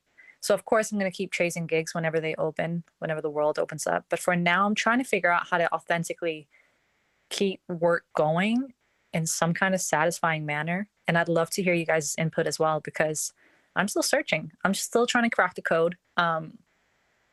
It's becoming less and less, but I still have restless days where I'm like, what am I supposed to do? You know, like I'm used to a really high tempo. I'm used to hustling, not hustling, but like working hard. I'm used to just running around, having a bunch of projects up in the air. And now I'm like, I'm not allowed. So that's where I'm at. Very honest. That's where I'm at. But I'm okay. I'm good. I'm figuring it out. No, I love that about you. And that's why we had to have you on. It's just, you're so transparent with it. And, you know, you've experienced so many highs and so many lows, and no matter what, you've always just been Nellie. And you're just straight up about it. I mean, especially in LA, you know how it is. Like, some people act like they just floated in on a cloud. Like, they won't show you behind the curtain of everything that had to happen, or, you know, and especially on Instagram, like, we don't show our low lights, you know what I'm saying? But you've always been someone that when asked, you'll just be like, yo, here's everything. Yeah, I fucked this up. You know, like, I blew this opportunity, or yeah, I didn't book it, you know, and you've always just been just very authentic and very honest. So yeah, I hope that everyone has enjoyed this. We're going to open it up for questions. I really, really thank Nellie for this part of it, for, you know, being able to interview her just as someone that has seen her in so many different realms in terms of like shooting for her and being able to create for her, but also just, you know, remembering when she first started and the buzz about her, and then seeing what she's accomplished. Like, it's an honor for me, and it's an honor for me to call her a friend and to have worked with her. Honestly, that piece that's on my page that we did is still to this day one of the most favorite pieces that I have in my portfolio. I'm just so honored to be a part of it, and so honored to hear all this, because I didn't know half of this shit about you, to be honest. So it's been a pleasure, and I really, really appreciate you taking the time out, and hopefully people are inspired by it as well. Of course. Thank you so much for having me on and letting me share as well. You know, I'm just a really hard worker, but also very transparent. And I probably could have benefited in my career from being more tactical, or being more like a tactical networker, or having more elbows. But I just wanted to stay me. And I'm happy I did, because now I can look back and be like, no, it's myself every step of the way. Even if I failed, at least it was like Nellie failing and learning. But I really love this app for exactly this, for connecting like authentically and talking openly about where we're at and how we can be better and what can lead us to the next steps. So I want to get to know everybody else in here. Hi. Thank you so much, Nellie. Thank you so much, Gavin. You guys have been rocking the floor, and thank you for opening up. Gavin, you're a natural at this, and Nellie, you're amazing. You're an amazing person. And I feel such a rush. I've been having such a rush listening to this conversation. Thank you guys so much. We're going to be opening the floor for Q&A. Please, everybody, prepare your accounts on Clubhouse. If you do not have a Twitter account or an Instagram account, it is very likely that you will not be invited up on stage to ask a question. The moderators are going to be moderating who goes first by order of raising hands. And before I pass the microphone on to Sheila to moderate the Q&A, I would like Will to come on stage to say a couple of words that he told me he needs to say. All right, good evening, everybody. This is basically just piggybacking off what Gavin just said. Nellie, thank you so much for coming through to this room. We've been working so hard to try and grow it, and being able to use your presence here and be able to use it for the playback, it's going to help our numbers so much. So I really, really appreciate you. Like, I think the whole team would say the same. Like, we really appreciate your time and effort, and your story is amazing. Like, we really enjoyed listening to it. And I really can't wait to keep connecting with you in future and bringing you through to the room more often. This is going to be a great relationship, I think. And yeah, thank you so much. And my question for you is, how do you fight through the doubt barrier? So when you're just sat there thinking, I'm not sure if I can do this anymore, I'm not sure if I can, how do you stand yourself back up and do it? Where do you find that peace inside yourself that says, no, I'm going to keep going? I think I've always returned to my love of what I do. I think there's this one choreographer who said something to me that actually stuck with me forever. And that was, if you focus on the gigs, if you focus on the work, like your passion will dwindle. If you focus on your craft though, if you focus on your joy of it and getting really good at what you do, the jobs will come naturally. And I think it's such a big truth. It's so simple, but if you really put your heart into what you do and you remember that joy and you remember creating, people will always be attracted to it. I need to remind myself of that too, you know, because then it's authentic, and we all crave that in these times. I think now more than ever, to be honest. Whenever I see content that's authentic, that's from someone's heart, then that moves me more than like a quick gimmicky video that's just for productivity. So I think that's probably my answer. Like, try to go back to like, okay, but I love this though, and then creating from there. Not that it doesn't get challenging, but yeah, that's my advice. That's a fantastic answer. Thank you very much. Okay, I'm going to hand over to Sheila to run the Q&A again. Nellie, thank you very much. I'm going to sit back and enjoy the questions. All right. Hey, everybody. Oh, Nellie, you are amazing. I think I can speak for everybody and say that we are in love with you. Thanks for coming through. Thank you. Hi. All right, Gavin, you killed it, brah. Good job. As we are going to now bring some people up on stage to get the originelli to answer some questiones. First off, I see Christy down there with a party hat. Hi, Christy. You have a question for Nellie? Hey, what's up? So first of all, like before I ask my question, just want to thank like Gavin and Nellie for like hosting this. It's currently 4:30 a.m. in Hong Kong, so yeah, I'm like listening while I'm editing a video. So let's go. Hey-o. Yeah, I just want to say that like I really admire like your courage to like just move out like at such a young age, and like given, you know, everything that you've been through. I really admire that.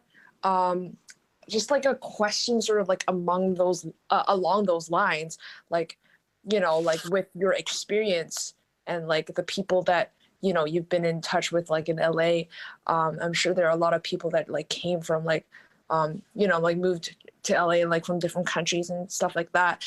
So like I'm from Hong Kong actually, and I just finished my like media internship in LA actually. So like I flew back like a month ago. So now I'm in Hong Kong.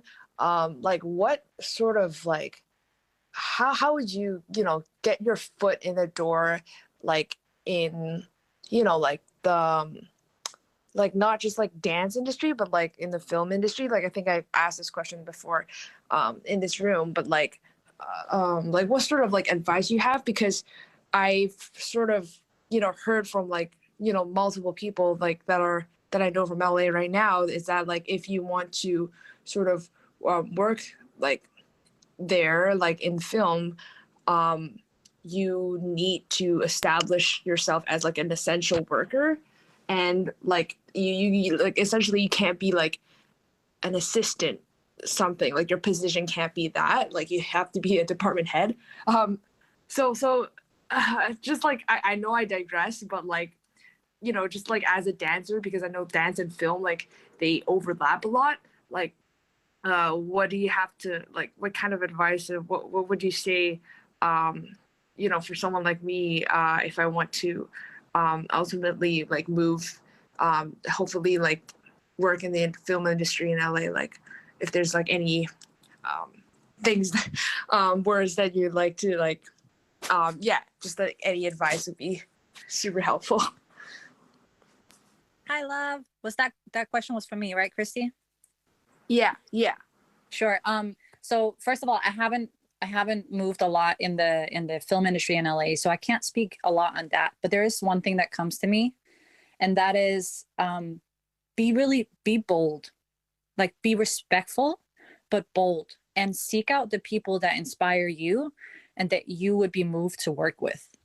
And just be bold and write them and be like, hi, I would love to work with you one day. If there's anything that I can do for you, I can literally fetch your coffee. I would love to work for you, learn from you, whatever you want. Here's what I've done. This is what my capabilities are.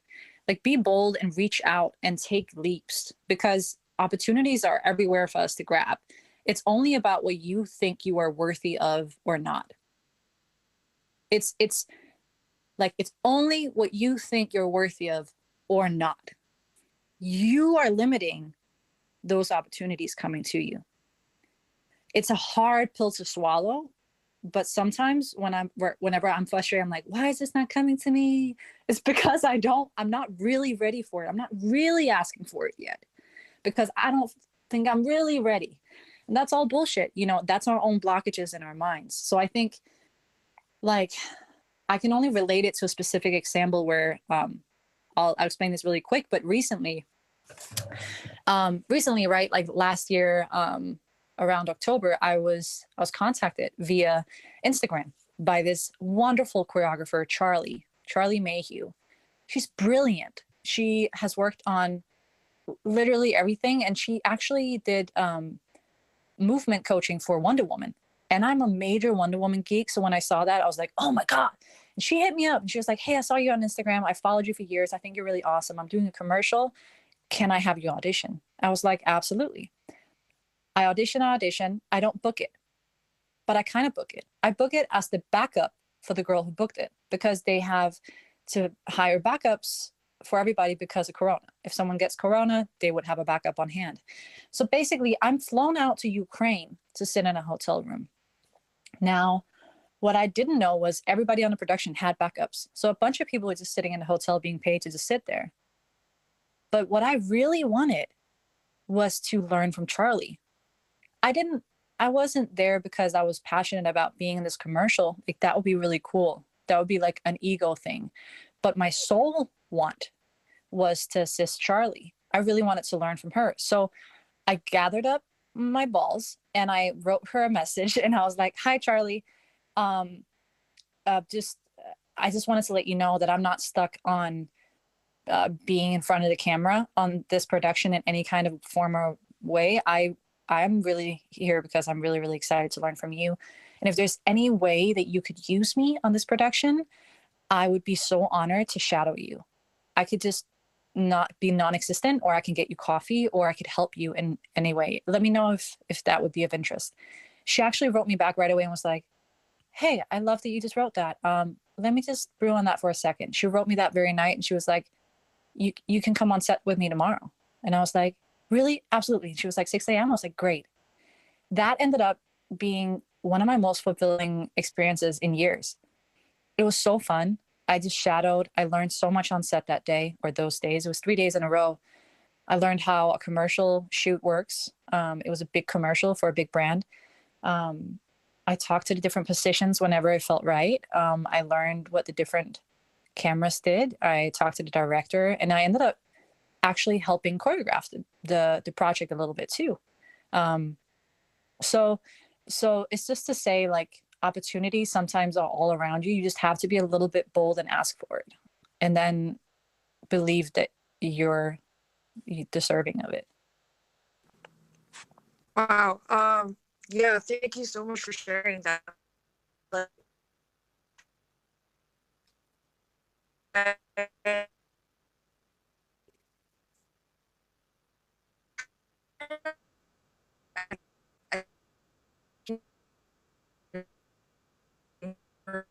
Can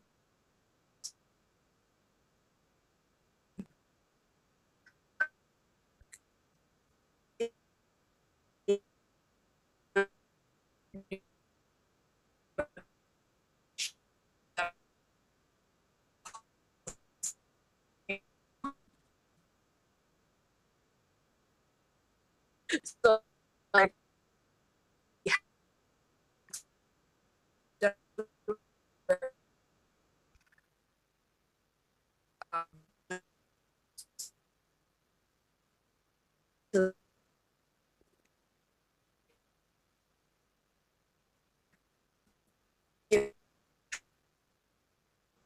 at like the smallest Absolutely. Thank way. you, Yeah. Christy. Create value where you walk in, and make sure that your attitude around things is gratitude. Like your attitude is gratitude always for the things you are learning on the gig. And if you're being paid to learn, like that's free education. That's incredible. Like just enjoy that. Absolutely. Good luck, Christy. Thanks. Awesome. Thank you, Can I- Christy, sorry. so much for talking. Actually, stick around. I guess we're going to have a little lounge after this with Nellie. But right now, if you don't mind, thank you. We're going to move on to some other questions. We got a lot of people in the room, but we love you and thank you for sharing your perspective. We're all here for you in that. And here at the Content Creators Assembly, we are going to go ladies first real quick. Boys, I see you there. But Lucy, give us a question for Nellie. Hey, thank you so much for letting me ask a question. I joined this and I'm already feeling, I don't know, I'd say really inspired and just really motivated. It feel like, there's like hope and there's things to do. So I guess my question for you is regarding your training, your physical training to be job ready, to be either dance or stunt or anything that's physical. I know there's online classes, there's intensive fitness, but I wanted to know if there's anything outside of that realm or anything specific that works for you, or do you feel a difference in how you need to keep yourself in shape or job ready? Hi, Lucy. I see you have J-Lo as a credit. What's up? So are you meaning in COVID time specifically? Yes, definitely COVID time. Okay, so truth bomb real quick. I have relaxed during COVID more than I have in 10 years. So my body needed a break, and I right now feel like a regular smuggler person and not so much an athlete. So I'm actually getting back to it. What normally works for me is honestly having a coach. Doesn't matter if I'm working on a tour or I am sitting at home. Having a coach that holds you accountable and creates programs for you that's what works for me personally. I have a great fitness coach that is just wonderful at that, and I'm about to hit her up soon and have her hold me accountable because my brain personally is busy doing so many other things. I'm handling rent in 3 different cities. I'm handling bills across countries. I'm trying to figure out my career now. I'm being there for my family. I'm day to day, and also scheduling my workout routine is not at the top of my list.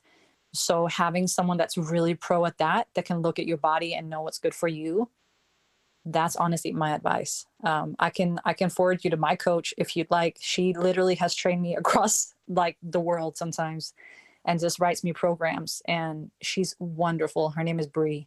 So hit me up after on Instagram if you'd like that. Yeah, I would actually really, really love that. And yeah, the reason I'm asking this because I find the same as you. Like I'm trying to, figure out bills, and I'm still trying to figure out like again, still working on different things. But then at the same time, it's like, well, I still need to, stay in shape for when auditions happen, when I still need to get on set and I still need to do these things, which before it felt like I had that space to do that. Like I would take that time, get out the studio, and my headspace was in it. And now it just feels like a lot more work than it used to be. So absolutely, I would definitely hear up for that.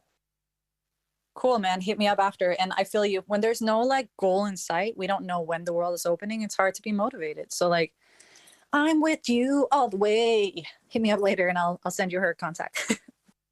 Yes, Nellie. Thank you so much. You have given us a hunger and a fire, girl. Thank you so much. I'm going to take it over to one more lady in here, Shayna, and then we'll pop back to some of the gentlemen. So keeping it moving. Shayna, do you have a question for Nellie? I actually don't. I don't have a question. I just want to say thank you, Nellie. I found your story about writing letters to all of these people for support when you were at such a young age. True, like that's really inspiring. It says a lot about your just your attitude, your go-getterness, and that's probably not a word, but yeah, it's really inspiring, and just want to thank you for sharing today. It's been a pleasure listening. Oh, yay. Thanks, Shayna. I appreciate that. I think when you reach out to someone just like from a true place of like, hello, can you help me please? Then like it can't really go wrong unless people are really mean and stuck up. Like that's always going to read as true when it's true. So hell yeah. I encourage everybody to do that. We got a whole room full of go-getters here. So, girl, you must be from the South. That is definitely a word.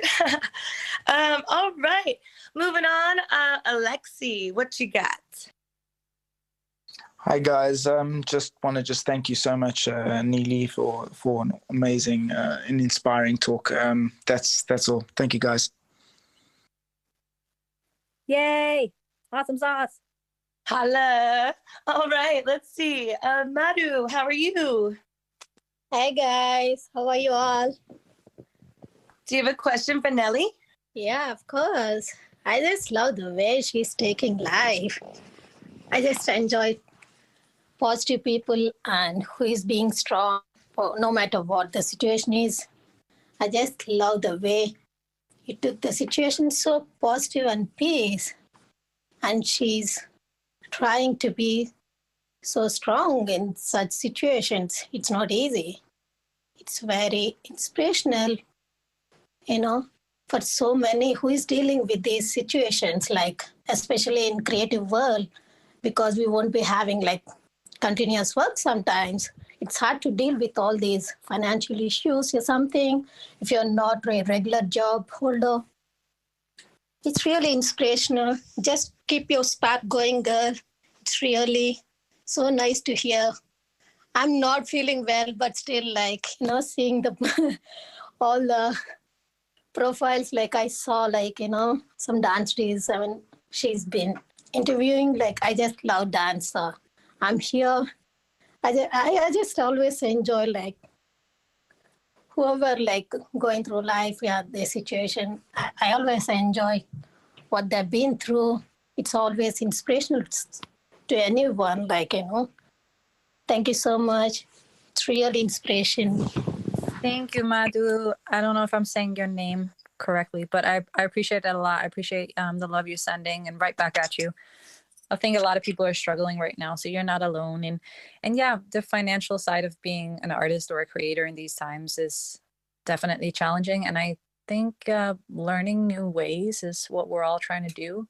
And I think these rooms are really great for that, so that we don't feel so alone and we can be creative together and help each other figure it out. Thank you. Oh, Madhu, we're sending you big healing hugs and hope you feel like your bright, sparkly self real soon. Yeah. Next, Yes, stick around, guys. girl. We'll talk later. And next, we love you. We want to bring up Bryce to the stage. What do you got to say, Bryce? How are you? Hey, what's going on? Yeah, thank you for bringing me up here, and thank you, Nellie. I've known you for mad long, but still, most of what you said, I'm still oh, snap, that happened. But what I actually wanted to know from you is just with everything that you've accomplished and how far you've come, what's the biggest lesson, or what is the biggest lesson you've learned? What have you learned at this point? You've pretty much checked off all the boxes, and we expected to be what we expected, but I just want to know what you've kind of learned from all of this and your journey of being blessed to actually check off pretty much all the boxes up to this point. Hi, Bryce. That's my good friend. Wow, that's a really powerful question. You kind of stopped me in my tracks there. One thing that came to me is, two things came to me right away, and I guess I'll just share those without thinking too much about it. One thing is, you can do whatever you want to do in life. And I remember being really, really gripped by that reality when I finished school. I was really young and I got out of 9th grade. And that's all the school you have to do by law in Denmark. So as soon as I was out, I was like, I'm free, let's go. And I was gripped by this feeling of wow, I can go anywhere right now. I can become an underwater diver in Aruba. I can save dogs. I don't know why dogs keep coming up. I love dogs, guys. Maybe that's my next career. I can, dance with J-Lo. That feeling of freedom washed over me, and I just like, you can really do what you want to do, and what your limits are right now. Like, think of what you have as limits in your life right now. Think of what you think you can't do, and know that I'm telling you right now, that's not your limit. That's a lie. That limit is a lie. I've pushed past what I thought were my limits, physically, mentally, spiritually, so many times, and come out on the other side thinking, wow, I didn't think I had any more in me. I thought that was the end, and it's not. Like, we're so limitless, and I think we create limits in our minds to have some kind of boundaries that we can feel safe touching, because the thought of being limitless is scary, but it's very true. That's one thing that came to me, that I've really truly felt so many times, standing in different times in my life, looking out at what I've accomplished in the moment, on stage or wherever it was, and I felt that feeling really intensely. That's a really powerful feeling. The other feeling is kind of on the other side of the spectrum, is having been at these fancy parties, like J-Lo would throw these like big parties, or whenever I did award shows, there'd be like after parties, and I'd be surrounded by all these like really famous people. And I would look around and really kind of really look, I'd look at these really, really famous people walk by me. And I realized, like, oh, I don't want that. Like, that's not my happiness, like this kind of attention and this kind of like all eyes on me and hype. I don't want that. I'd like recognition. I'd like to have achieved something. I'd like respect and love from like-minded people, but I don't want that level of fame. You know what I mean? Like, one thing is you want to be comfortable, you want to be recognized, but having been that close to those kind of people, I respect them immensely, and I'm so inspired by their drive. But I think it takes a specific kind of person to be able to withhold that kind of fame, and I actually really don't want it. And it was really cool to have that kind of moment. I remember I was at a specific party, and I looked out at the crowd, and I was really grateful, and I was like, I can't wait to go home and take off my heels and put on a hoodie and be anonymous again. So I think kind of keeping my feet really grounded in the midst of all that has been such a cool realization as well. Like, okay, no, this is who I am, and that can't be changed. Yeah, that's like what came to me. Thanks, Bryce. Does that make sense? That makes perfect sense, man. Really dope answer. So thank you. By the way, me and the family's here supporting you. Love you, Nellie. Yep. And we want to say what's up to you too, JD. But thank you, Nellie. And thank you, everybody here in the Visual Lounge. Thank you. Gavin, you too, bro. Thank you, friend. Love you. Love you guys. Amazing. Oh, the love in the room, everybody. Thank you so much. Next, we're going to go over to Skylar. Skylar, what you got, girl? Hey guys, yeah, I just want to say thank you, Nellie. Honestly, as someone that preaches and deals with mental health issues, I really honor and respect your vulnerability, talking about some of the things that you are dealing with and dealt with in the past. It's incredible that you're able to keep such a positive light on your life, dealing with your mom and your brother. So I really appreciate that. But I kind of have a question to go along with that. You said that you've kind of struggled with, depression throughout the last year for like the first time in ever. Like, you've kind of had symptoms. How have you kind of handled those symptoms with being in the spotlight that you are to a certain level? Hi, Skylar. Thanks, babes. Yeah, it's come in spurts for the first time in my life, like truly. And I think, first of all, I don't really think I'm in the spotlight as such. I have followers on Instagram, but it's been pretty quiet and just me at home, to be real. But how I've dealt with it, I've been as transparent as I possibly could with my partner. First of all, like JD, I've been open with him, and once I realized, like, hey, I'm sad, like this is sadness I'm feeling, and I couldn't quite put my finger on why I was feeling sad. I knew I was frustrated. Like I was frustrated I didn't have work. I was frustrated I didn't know what was next, but I didn't really know what like I was sad about. And I remember it came to me really clearly around Christmas, and I just told him, I was like, hey, I'm feeling a little off. I'm feeling sad. Like I'm close to tears sometimes, and I can't explain why. There's nothing that you have done. I want you to know that. I just feel a little sad, and I'm working my way through it, and I'm trying to figure it out. But I need you to know that, so you know where I'm at, you know. And then he would just hug me and be there for me. And then he knew where I was at, you know. And then I try to not portray false positivity ever.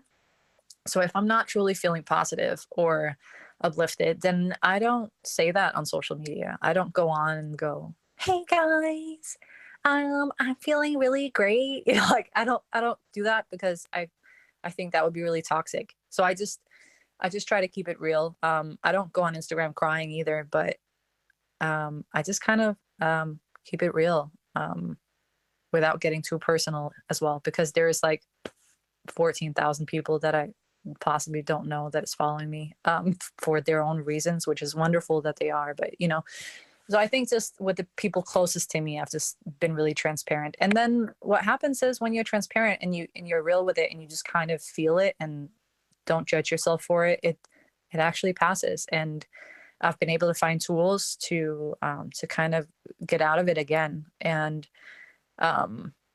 Bryce and I have had really great conversations where I felt really lost. Like, what's my direction? What am I supposed to do with myself? My whole industry is laid down. And it's been good to just talk to friends about it.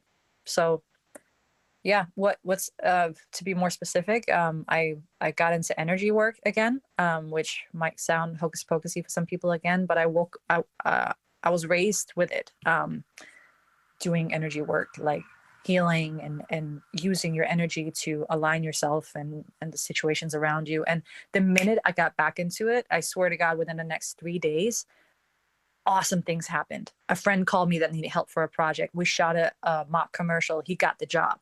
Then the next day I created another thing. The third day I created something third that we're going to film soon. Like, it's suddenly I was aligning again. And so I think sometimes depression is like our mind telling us we're not where we're supposed to be mentally to like move forward. Yeah, I don't know if that answered your question, but that's my thoughts on it. Yeah, definitely. I appreciate that. Amazing. Yes. And it's so important for us to be talking about these things. So first of all, Nellie, thanks for being so transparent. Gavin, thanks for like doing your thing and pulling her out of her shell. We love having you here. All right. So next, I do see that you're talking about not getting too personal, but I see JD in his house. You want to ask your woman a question? More just leave some love in a comment. Babe, excellent interview. Your light shines bright, like I told you. And you're amazing. And good job. Love you. Aww, why did those like 4 lines give me tears in my eyes? I miss you. Sorry, guys. That's they're so cute. I love it. I love it. See, that's what we need, some love and encouragement. Some good old words of affirmation. Amazing. Thank you. All right. So I'm going to pop it over to Akil, and then I'm going to get some of the ladies in the house. Akil, what's good? Not too bad. How's everyone? Not much of a question, because everyone who's asked the questions, from Bryce to Skyler, who's asked the other questions that I wanted to ask as well. So you've answered them amazingly. And I just want to say, not just to the group, but to yourself for coming on here and, talking to us and being open, because you don't get a lot of people, especially with everything that, you've been through, and everything is really inspiration. And it's really inspired me as well, more and more that I come to this group, and with the talkers, it's inspired me even more. And I love the way that you've you've seen the fame, you've seen how it affects people, and you chose that, you know, you don't want that. You want the recognition for your work. I love the fact that you're humble, that, you know, you're not going out there being someone fake or, you know, giving false tears or false hope to people. And that's really inspiration. And that's one of the things that's important to myself as well, who's, you know, been through mental health, going through oh, sorry, going through like health issues, you know, family losses and everything. And, you know, being someone that's fallen so many times, it's really great seeing someone who's in such a position to motivate, you know, a person from by just answering someone's questions. And, you know, it's just an inspiration. And I want to say thank you to the team behind it all, and you coming along and sharing that experience. And it will be something that I know I'll remember, and I think everyone else will remember as well. So keep up the great work. And if you ever, you know, are struggling or need anyone to talk to, there's an amazing bunch of people here who will always, you know, pick everyone up. And yeah, thank you. And I pray that you're all blessed with good health, happiness, and success. So yeah, thank you for coming on. Wow. Thank you so much, Akil. Everything you just gave to me, I am embracing, and I'm now forming a big energy ball of love, and then I'm shooting it right back to you, like a big flood of appreciation. Thank you so much. It's giving me encouragement as well, and it's really refreshing and wonderful to be in this room with all of you. We've created good energy in here. Yay. Yay, love bubbles and love bombs. That's what's up. Welcome to the Content Creators Assembly with Ms. Nellie Bethel. And y'all, like for real, this is our Super Bowl here today, and it's so fun. I'm going to ask Miss Tally, do you have a question for Miss Nellie? I just joined because I saw that it was content creators, and I'm a creative myself. So I just wanted to sit here and listen. And I always, you know, ping to try and be a speaker because I never know when I'm going to want to input. But I don't really know what to ask as of now. But if I can just sit here and, you know, browse through everybody's Instagrams and stuff, and if you come back to me, that'd be great.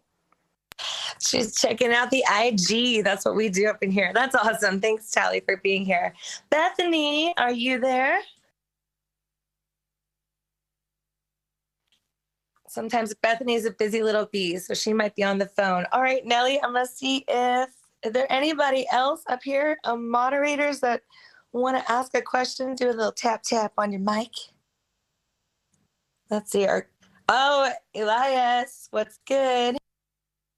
I don't really have a question. I just wanted to say thank you to Nellie for taking time out of her schedule to come and speak with us. It's inspired all of us. It's helped all of us.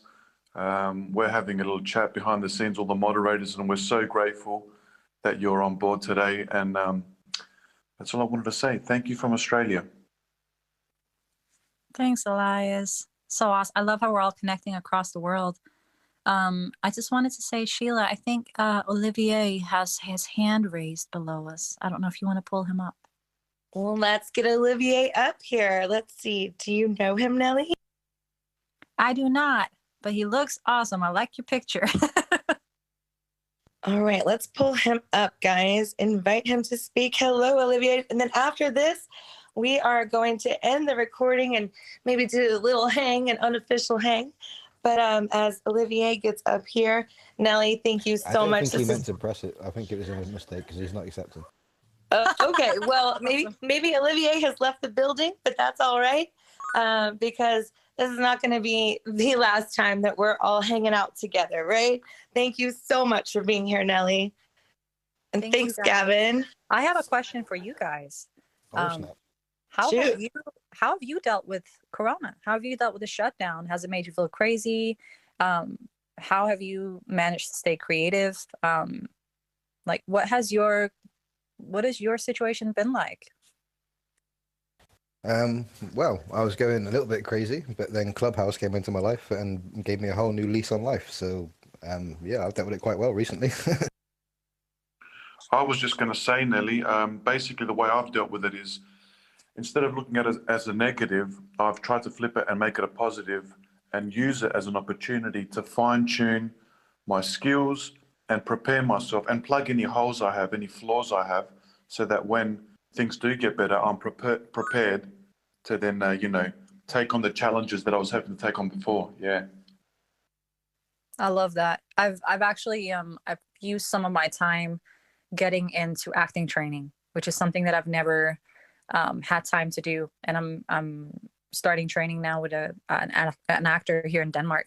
So I'm doing a little bit of that. I just had to get through the restlessness and frustration before I realized, hey, this is a gift of time on my hands.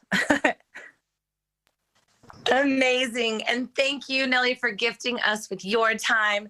Everyone, on behalf of the Content Creators Assembly, we are so happy you were here. And I'm going to sign off on behalf of everybody. Go make a joyful noise and do a little happy dance. And we will catch you cats on the flip-flop.